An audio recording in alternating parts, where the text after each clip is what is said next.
ജമ്മുകശ്മീരിലെ പഹൽഗാം ഭീകരാക്രമണ കേസിൽ അതിനിർണായക നീക്കവുമായി ദേശീയ അന്വേഷണ ഏജൻസി. ആക്രമണത്തിന്റെ സൂത്രധാരനും നിരോധിത ഭീകര സംഘടനയായ ലഷ്കർ-ഇ-തയ്ബയുടെ തലവനുമായ ഹാഫിസ് സയ്യിദിനെ കേസിൽ പ്രതിചേർത്ത് NIA അനുബന്ധ കുറ്റപത്രം സമർപ്പിച്ചു. കശ്മീരിൽ ഭീകരത പടർത്താൻ പാകിസ്ഥാൻ മണ്ണിലിരുന്ന ഹാഫിസ് സയ്യിദ് നടത്തിയ ആസൂത്രണത്തിന്റെ വ്യക്തമായ തെളിവുകളാണ് കുറ്റപത്രത്തിൽ ഉൾക്കൊള്ളിച്ചിരിക്കുന്നത്. ജമ്മു കശ്മീരിനെ നടുക്കിയ പഹൽഗാം ഭീകരാക്രമണ കേസിന്റെ അന്വേഷണത്തിൽ കടുത്ത നടപടികളിലേക്ക് കടക്കുകയാണ് ദേശീയ അന്വേഷണ ഏജൻസി.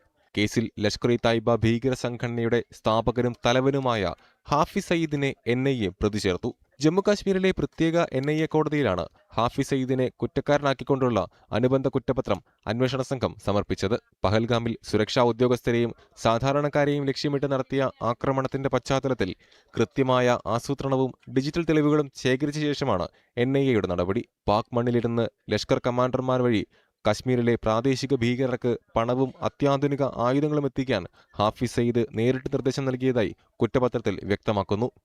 അതിർത്തി കടന്നുള്ള ഭീകരവാദ ശൃംഖലയെ പൂർണ്ണമായി തകർക്കുകയാണ് NIA ലക്ഷ്യമിടുന്നത്. മുംബൈ ഭീകരാക്രമണം ഉൾപ്പെടെ ഭാരതത്തിൽ ചോരപ്പുഴ ഒഴുക്കിയ ആക്രമണങ്ങളുടെ മുഖ്യ സൂത്രധാരൻ ഹാഫിസ് സയ്യിദിനെ ആഗോള ഭീകരനായി നേരത്തെ തന്നെ പ്രഖ്യാപിച്ചിട്ടുള്ളതാണ്. നിലവിൽ പാകിസ്ഥാനിൽ സുരക്ഷിതനായി കഴിയുന്ന ഇയാൾക്കെതിരെ ഇന്ത്യൻ ഏജൻസി വീണ്ടും ശക്തമായ കുറ്റപത്രം സമർപ്പിച്ചത് നയതന്ത്രതലത്തിലും പാകിസ്ഥാന് വലിയ തിരിച്ചടിയാകും.